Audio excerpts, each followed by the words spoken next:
Hey guys, I'm Richard Fitzgerald. This is Dubai Works, where we interview the business leaders making a difference in this great city.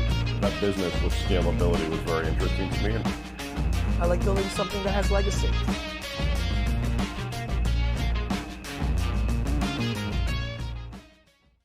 Welcome back to another episode of Dubai Works Business Podcast.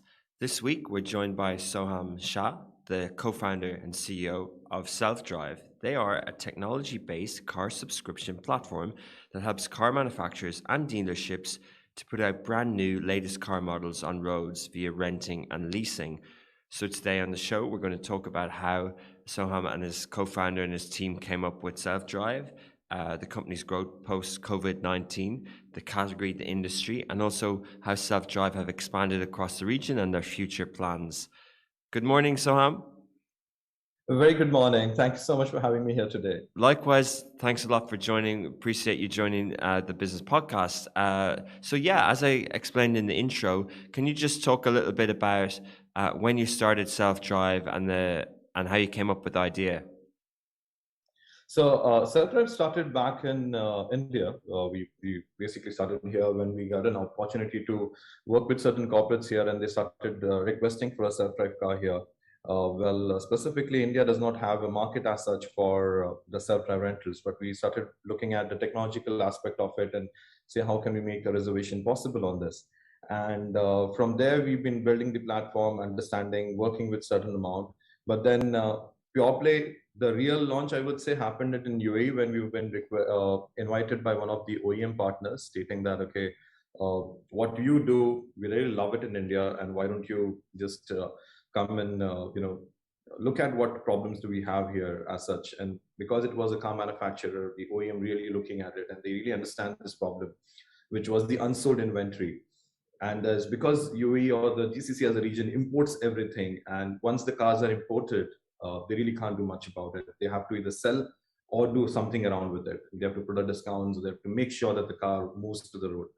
And I would say he was a very futuristic guy who really understood then back in 2014, 2015, that he said, why don't you guys just walk in onto Dubai? So it was an invite for us in UAE. So we went, we packed our bags, we came in, we saw that. And I remember my first visit to UAE was directly going to the yard in the peaks, summers of June, and then said, okay, here's the parking lot, and you have these all cars that are only imported. And they're like, okay, what do we do with this? And what's the problem? Then he's like, we want to put these cars on the road, and how? And we are looking for a non-brand agnostic platform, which basically would help dealers to add a independent vertical or a revenue, and the customers to really get a dealer certified vehicles. And that's where it all started coming. So we built the whole platform from there. And that's what we help currently is we've got around 18 car manufacturers working with us, close to 55 dealerships across UAE right now. Okay. On board sign up with us. And that's where the whole platform started. This is how it is. Okay, amazing. I'll ask a few more questions around that, but just to understand. So typically the car industry would have dealers, and the consumer purchasing a car would go to a dealer. If a consumer wants to rent or lease a car, they don't typically go to a dealer. They might go to a rental or a car leasing company. It looks like what you are empowering the dealerships is to almost have their own rental and leasing service as well via an app. Is that correct? Correct. So we have two segments of the platform, what we built over a period. So one is the B2C, which is a direct-to-consumer platform, which is the selfdrive.ae, and which we have been exponentially seen a growth on. The other, what we built was a dealer network plugin, which basically plugs all the dealerships into one consortium for them to host their own cars and look at what they want to start in case they want. So a dealership primarily is meant to sell cars, but they never looked at it from a perspective that, okay, what do we do? And why does this problem exist? Now, let me just rewind and go back to it. Where does the problem really exist is not all the dealers or not all the models of the cars really sell. You can have a sell for a top line or a low line, probably a mid line. But then there are certain trim levels that will never sell. And that was a major problem for all the dealerships across the country and across all the brands practically. And they wanted to have a solution or a platform where they can host it all. And that's where it started to say that, okay, can we have an integrated solutions for this, and let the consumers go in for. So now what happens is, when a consumer or a customer looks at from a standpoint, basically comes at, okay, the cars are well maintained because it comes directly. 99% of the fleet is brand new, because the dealer doesn't want to have the whole life cycle of the cars being kept like the car rental companies do. They want, because they buy the assets, there are finance charges attached to it. Then there are other charges of the operation and everything. Here, the tech is ready. They don't need to reinvent the whole wheel. Everything has been provided by us. All they need to do is manage the operations, which they already have. So they have the drivers, they have the washing bay, they have the maintenance, they have the insurance. They can also have accident repair. They also have a 24/7 roadside assistance. So all the elements required to fulfill a leasing or a renting company already existed.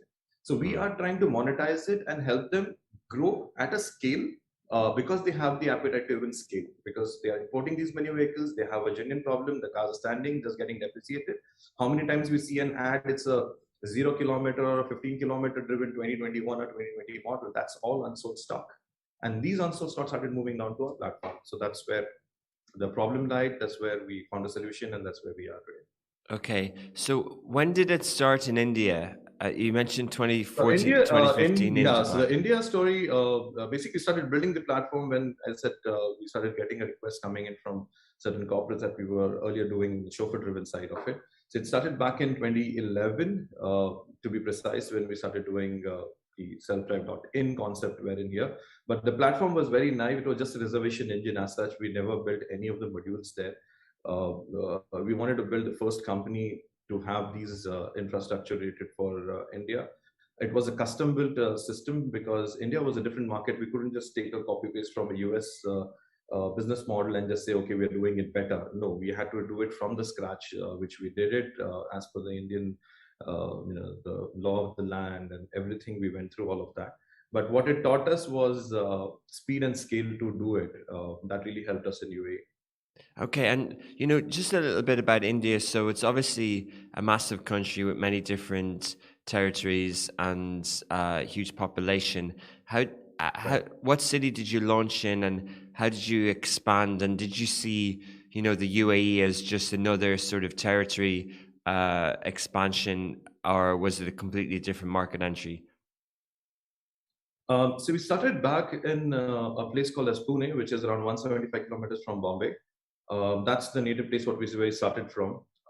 So the next immediate expansion what we had was in Bombay, and then we went to Goa, which is the famous tourist place for, and there are a lot of people, international travelers coming in.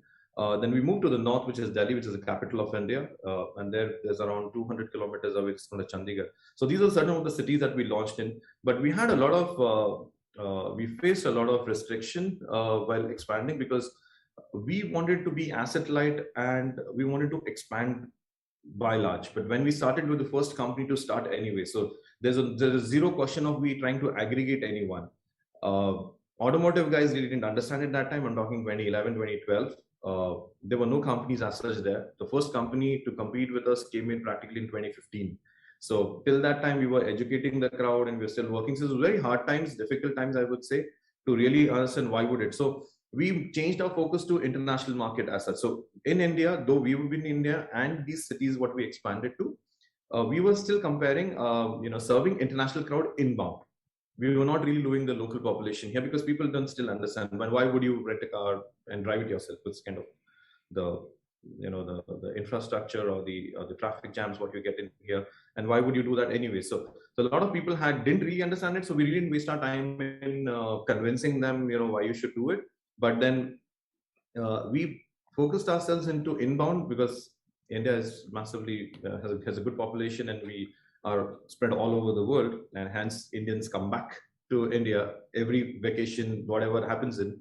And there are also corporates that are there coming inbound for projects. So that really helps us to sustain the company over a period of time. UAE, by and large, for us was a new playground completely. I wouldn't say the systems were ready. We did actually spend in close to a year after we decided to, yes, that we are going to move to, and expand into UAE shores. We built everything from the scratch, ground up for the UAE market. I guess that has been the success story, and the recipe for us is because we have not just done a copy paste mechanics of our systems. We've really gone to the root cause of what people would want to have it there, and then built around it. And that's where UAE has been a different market. India has been a very different market for us. Interesting. Yeah, there's so much to talk about. I think what you described was when you're a bit ahead of your times, you've got something that's on paper a really good solution to a problem, but there's an awareness challenge and then a behavior challenge as well.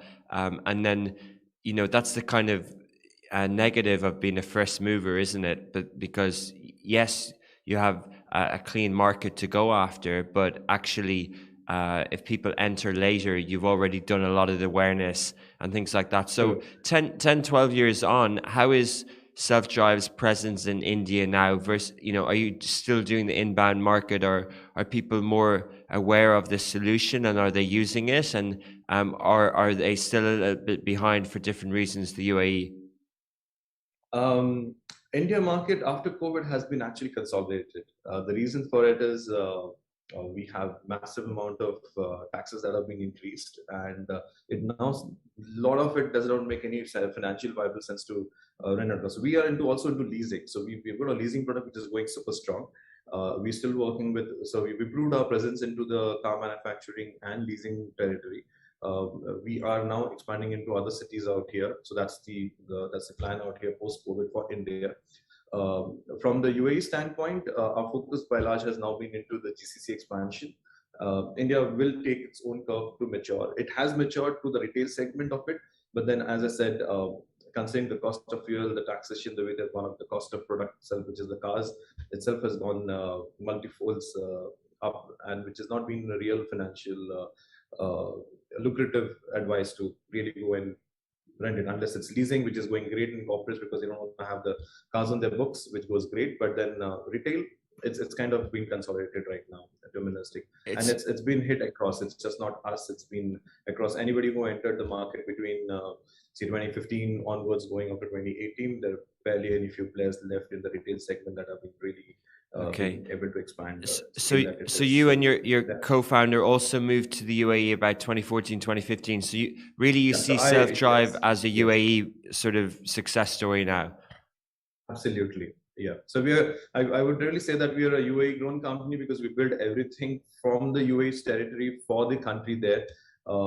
Except the reservation component, which was already done for the India. That's the only component that came along or tagged along with us there. But beyond that, everything was custom made for the UAE market and the requirement of the dealerships and the consumers looking at what their specific requirements are. Okay, and so you mentioned the number of dealers and partners that you have. What's the current team like? You mentioned asset light before, and of course with app technology, you're almost like a marketplace. You're almost like the middleman. What sort of team do you have in place, and how have you grown that within the UAE? How have you found building out the Selfdrive team here? Right. So we started very small. We have we really started very small. We just started on one table in Dubai Silicon Valley. That's where we set up in 2016. 2017 we went live. That's 1 year we took in building some stuff. But now we are a team size of say close to 40 people, and in India we have a tech support. Back in here we're close to 35 people here. So that's the team size right now, and we have a full-fledged support system, including a development center back in UAE, also to have tech support in case anything required. Because it's just not app driven. We have the verticals, whether it's in web, whether it's PWA, whether it's an application, Android and iOS. So we have opened all the funnel channels, making sure that it's convenience for the customers to access any mode of it, what they're convenient, whatever they require. So we are there. Okay, amazing. And did you raise funds? We are bootstrapped. Wow, bootstrap profitable? Very profitable, absolutely. We are profitable. We reached our break even in the first 2 years of our operations, and we successfully grew exponentially during COVID. We'll have a COVID question later, but then again, we've seen a great potential of growth here, and we'll be profitable. Yes. Does the majority of the revenue get generated from? Is it from fees? Is it from usage, or how does the business model work? So business model is quite simple.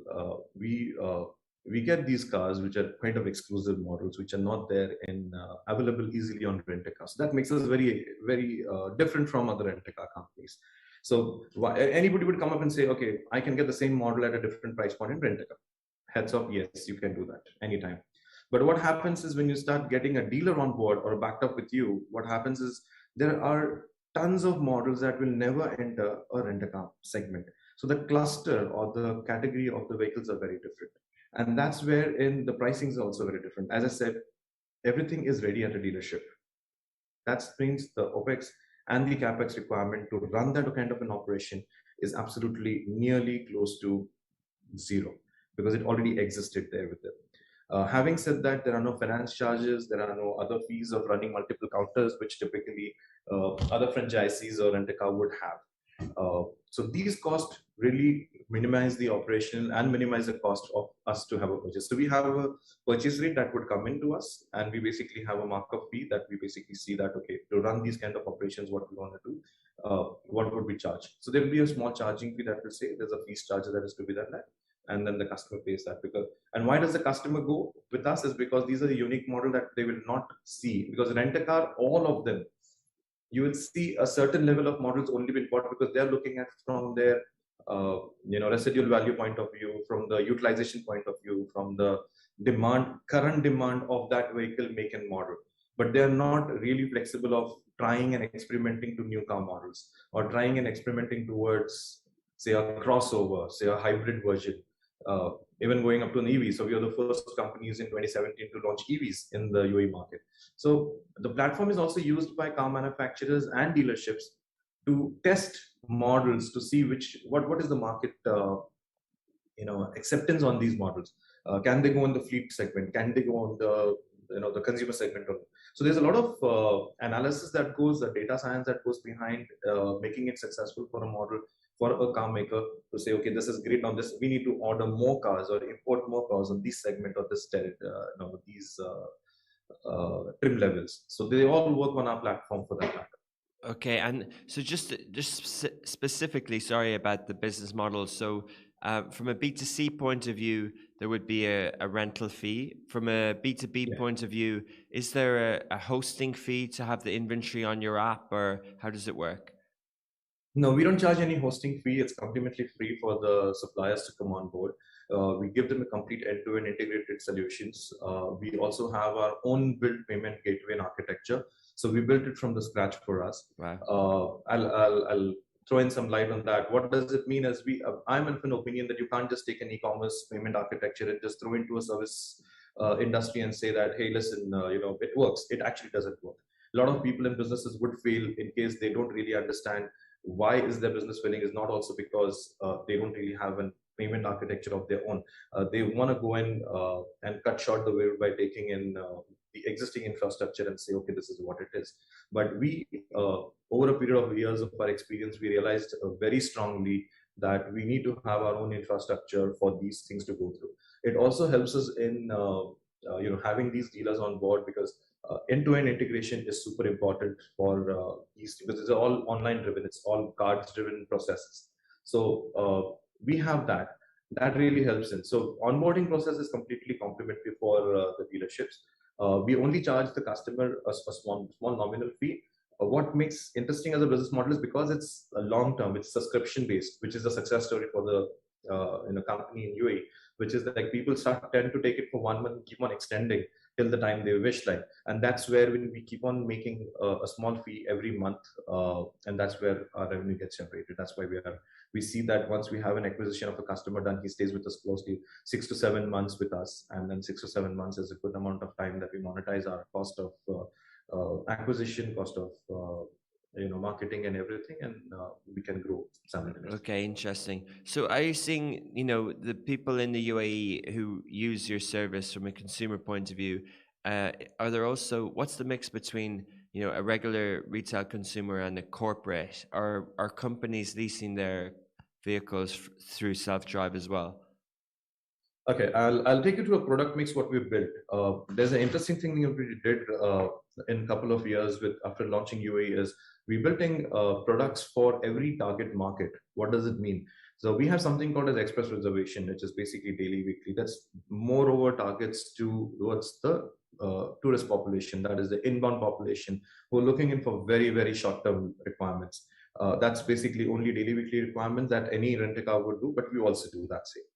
Then we have micro lease, which basically is 1 month to 12-month segment. Now, this is targeted over towards majorly expat population who are in the UAE. You've just imagine you and me entering into UAE, you would surely have an insight. We didn't go and buy the first car immediately. We took in probably a year or two to settle in, understand the laws, understand everything, and then take that bet of having the first car that we want to have in UAE. Now that's the target market. What we paint the pain point for the people. That is, okay, what happens when you enter UAE? You've got a first job. You need to have the mobility immediately from day one. Is the first is your house and second is your car. That's what two requirements. So basic turns into a basic necessity immediately. So then we have the expat population that is for micro lease. That's one of the highest revenue generation for the company today.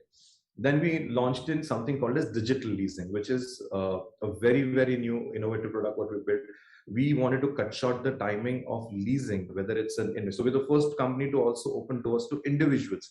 Before this, because we had the dealer network backup, it was very easy for us to do that. Before this, if you want to go down to any leasing company and say that, hey, listen, I don't want to have a car loan, but I want to lease a vehicle. I'm a serious customer. I want to take it for 2-3 years. They might not entertain you if your company is not registered with them. And it used to be a super difficult. They were turning around a lot of customers back.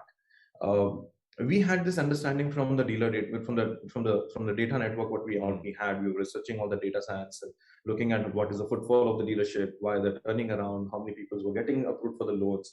And similar to the case study, if you're new to the UAE, you may not have your Etihad bureau been set. Hence, you will not have a credit worthiness, and hence you will not get a car loan approved. Now, that's where we identified a pocket that was super interesting for us to say, okay, how can we turn this around and we build a product around using a tech? So we said, we went to the drawing board. We had a lot of, going back and forth with options and all. But then what we created was the first digital architecture. We called it as Lease Pro. Now, what this Lease Pro does is giving you the option of registering a brand new car exclusively for you. You can select the trim level. You can select the color, everything as a customer.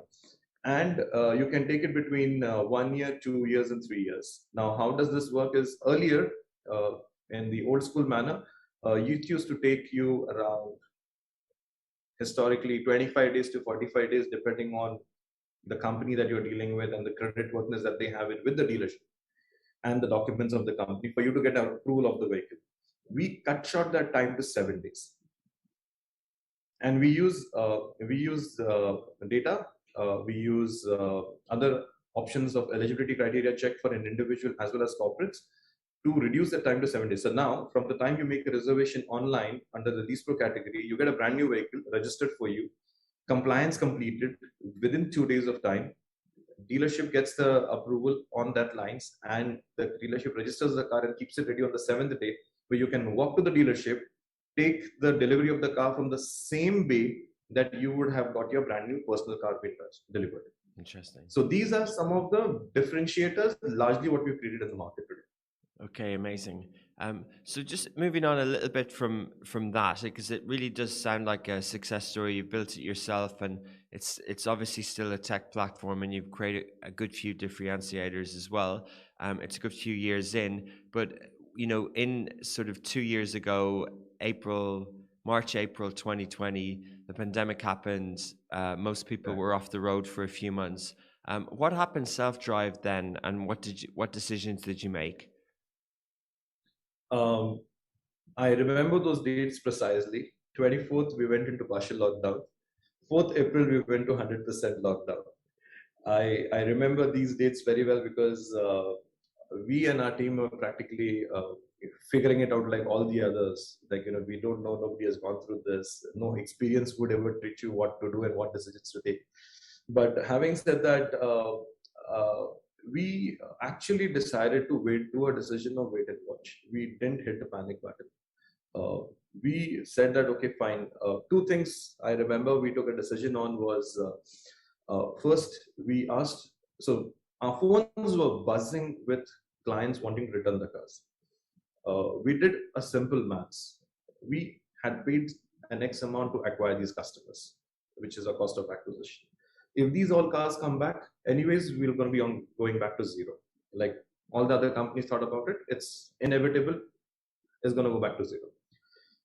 We did a maths in case we let them keep these cars, and they said, okay, let them do it for 1 month.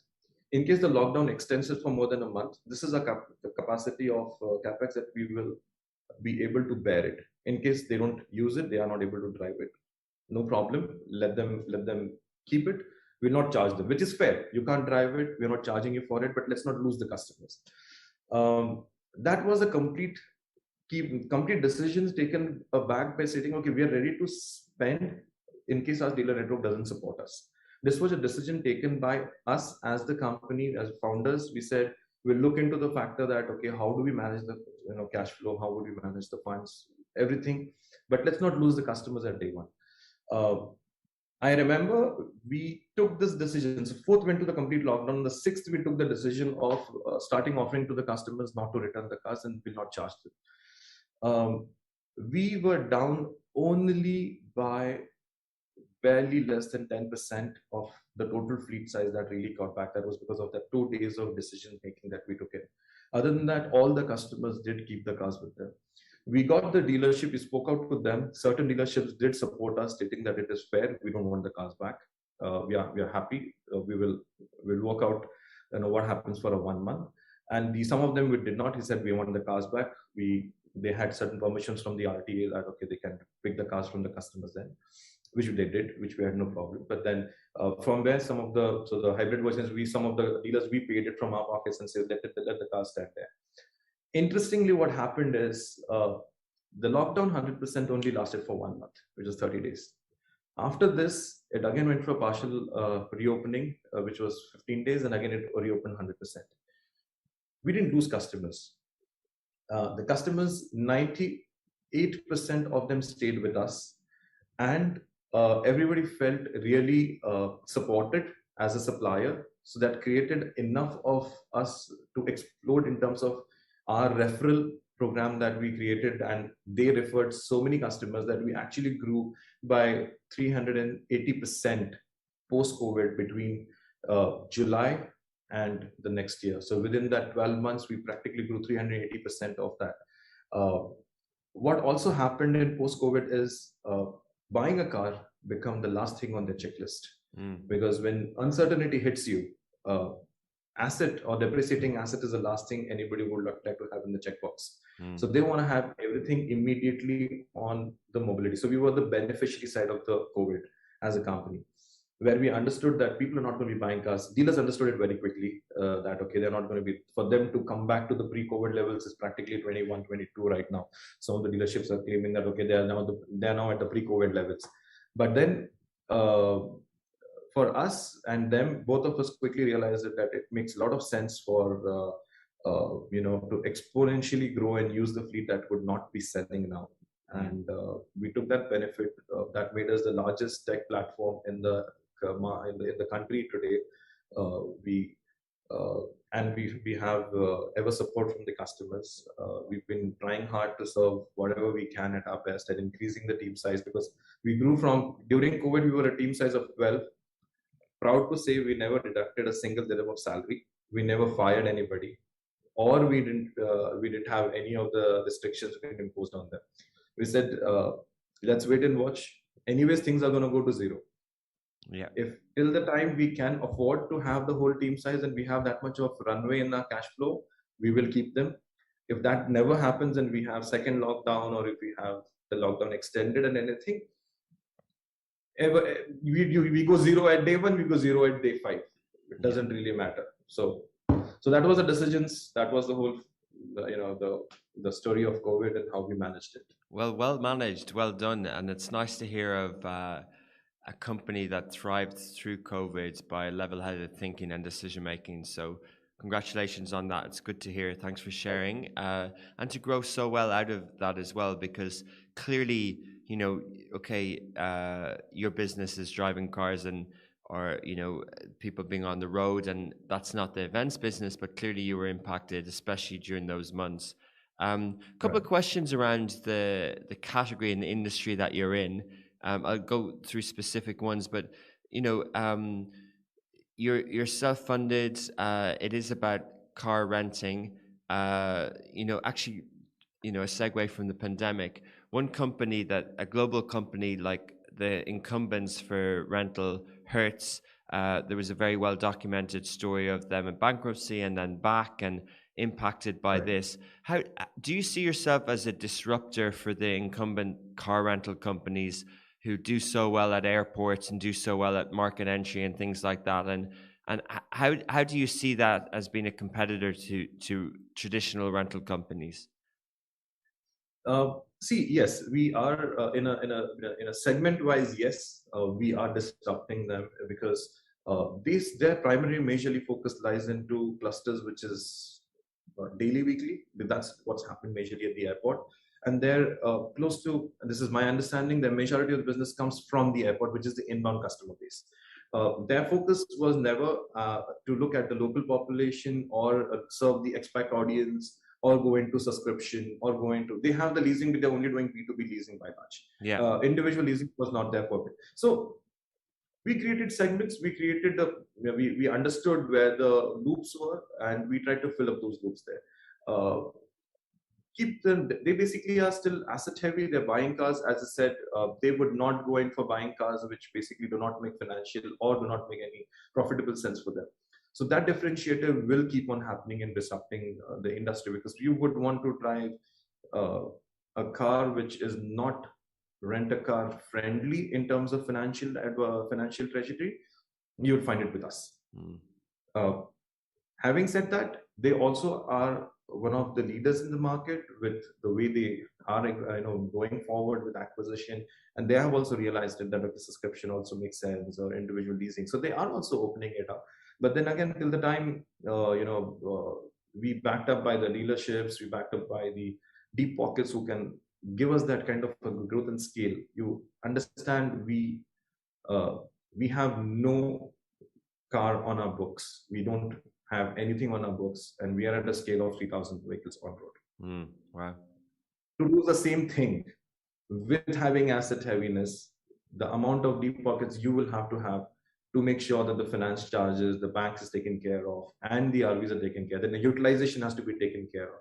There's a different maths. The whole calculation and the business model is completely different from what we do and from what they do. They are a different segment altogether. But yes, the target market or the consumer market remains to be the same, but it's a very different approach from two different verticals. Okay, I get it, and you've explained it really well. And as the conversation goes on, I'm realizing that you've solved a few different problems at once, from a consumer point of view, but also from a car dealership point of view on their inventory. But that market, that industry is often motivated by test driving, and you explained that they would get a good idea of what cars people like and things like that. So it sounds like a really well thought out business strategy.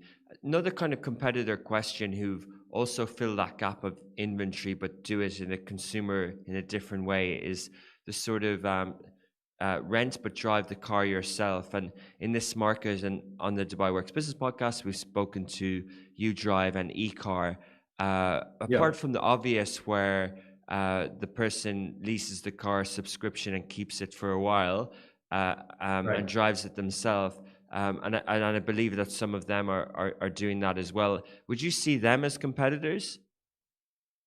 Yeah, so from the eDrive and eCar perspective, we are very well aware about the kind of tech that's required behind it. We have that tech too, because we have been doing that back in India, and for a certain amount of corporates, we used to do a plug and play, used to call it a tap and go technology, wherein you have your tap or you access the key of the vehicle from your mobile devices and everything. Now, from the permanent rental side, it makes a good viable business if it's have a density of that kind of requirement coming by. But when we approached we have been looking at by one of the OEMs and the RTA to supply that kind of technology. Can you just explain OEM in this context? The original manufacturers, the car manufacturer, the original, the car manufacturers and the dealer network. We were together partnered to uh, launched the same during the e-car and the U-Drive. It's 2016, 2017 modeling. Uh, the viability of it initially did not make, because there is a climate condition that gives you a seasonality effect where you have the 6 months. Probably people don't mind walking down 2 blocks away to get a car, but during peak hot season it's very difficult for people to really take that call just because I want to. People want everything at their doorstep. So deliveries make sense, all of those structures make sense. Taxis are efficient in Dubai and all of the region right now. Having said that, it started making and the cost parameter able to charge you at that level. These also started thinking, okay, you're doing all of this, but that really, is it really solving a purpose on a day to day? Yes, and as it matures, as it grows, people have the acceptability. But I felt we are going back to the India segment where we have to educate a lot of people, train them doing all of that, and again requires a lot of cash flow. So I said, let's not, unless and until it's matured, let's not get into, because I have had my understanding of educating people and not really being able to scale. So my whole understanding was, if there's no scalability, I'm really not excited about that. I want to see 1,000 units, I want to see 2,000 units coming by from that product lineup, and real having problem solving elements where people love it, and that makes a lot of business model architecture support. Other than that, if there's something new, yes, it may get a limelight on that time, but if you go back and try to manage that whole show, it's a nightmare. Okay, interesting. So there's so many trends and talking points about the automotive industry, the future of the automotive industry, and you provide them, whether it's electric vehicles, whether it's self-driving cars, and different trends in that industry. Speaking, before we get to those in detail, just specifically at the moment, and we talked about the pandemic, there seems to be a shortage of supply of and second-hand cars are in high demand, and there's a sort of still a global logistics problem. Is that how you view that? How long is that going on for, and does that impact your business in any way? Yes. So we've been lucky enough, I would say, that we really not felt that kind of an intense shortage. Certain dealers did go completely stop sale, considering that there are no fleet available to put it across. And they have pre-bookings right now, which basically is that whatever the supply they're getting, they already pre-booked. So hence certain car models, certain brands have been not there on the platform, which we've been missing them out. But then because we've been having such a large consortium of dealerships working along with us and different brands working along with us, we have been in a continuous supply availability there. So on the platform, we have not seen a shortage. We've gone through the whole shortage last year. It started somewhere in the mid Q2, Q3. It went slightly excess because there's a massive demand coming because of the expo also, of the sales of the cars that picked up. But then having said that, we have been lucky enough not to really, because we've been dealing with everyone in the market that's positive potential, sees a value proposition offered by Selfdrive. And having said that, no matter what happens, even if there are, say, about 500 cars or 200 cars coming in, they'll still keep 10-20% of that aside. And we already have been acquired kind of 2,000, last year we were at 2,200 cars. They reshuffled again. So having those kind of customers again reshuffling, we were always having fleet availability from that segment. We did feel a bit of crunch in early January and a bit of February, but then again it was eased up very soon. How long would it last? It idealistically was being anticipated it would be till Q3 as of now. So that's the last update. What I have is post Q3 or mid somewhere around Q3, we're looking at things slightly by largely easing up, because they're still launching a lot of new models, which means that there is a lot of potential coming in, that these models still will be working on their timelines and will make their way to the market inside. Okay. And having said that, we will still be getting those access of brand new vehicles, because we are not worried about that one particular model. Like other car rental companies will like, okay, I only need a next model. When is that coming in? And we are not worried on that. We're like, any new model that is launched, we have it on their we have it on our platform. Okay. So a lot of new car launches also have it, or we happen on our platform. That helps us to get that market traction even. So we don't think are not at hit that much. Great, yeah, that's good to know. So the automotive industry is over 100 years old. How big a seismic shift is what's happening at the moment with electric vehicles and investment and new players in the market. How, you know, away from sort of your business and self-drive, if you were an industry analyst on automotive, how would you describe what's happening at the moment, what the big players are doing, and the size of the challenges that they face? From my standpoint or a viewpoint, I would say the market is currently divided into three clusters.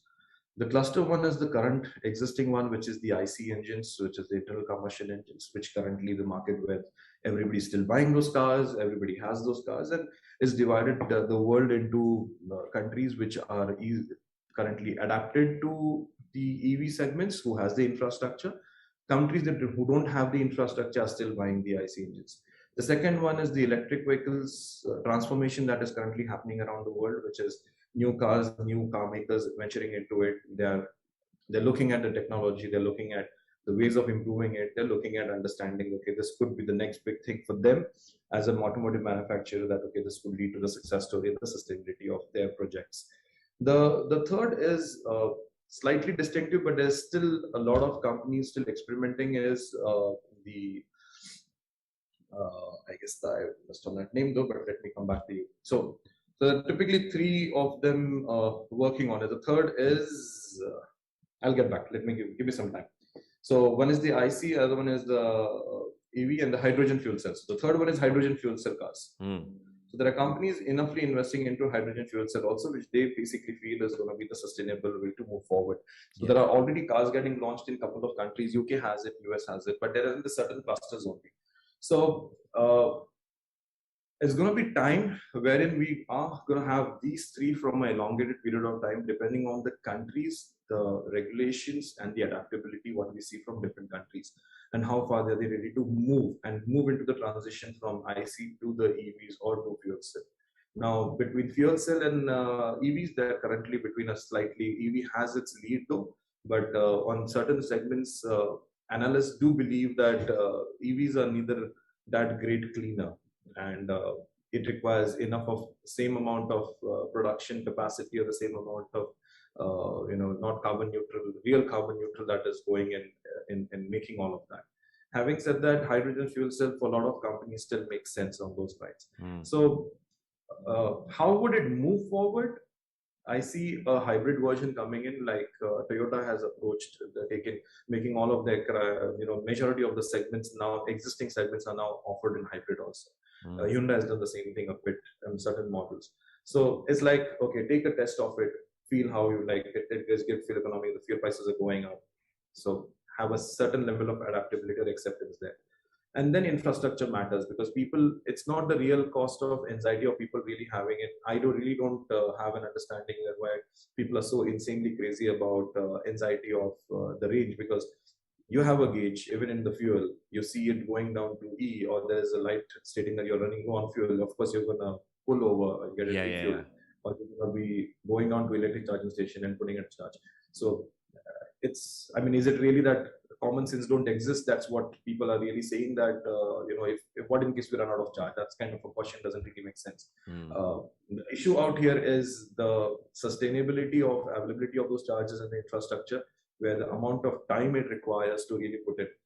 We done a test run on EVs, where we launched EVs in the UAE market, and our experience was none of it actually happened. None of the guys really ran on a Checkside road without a charge, and called us a backup stating that, okay, you run Checkside road and the car is run out of charge.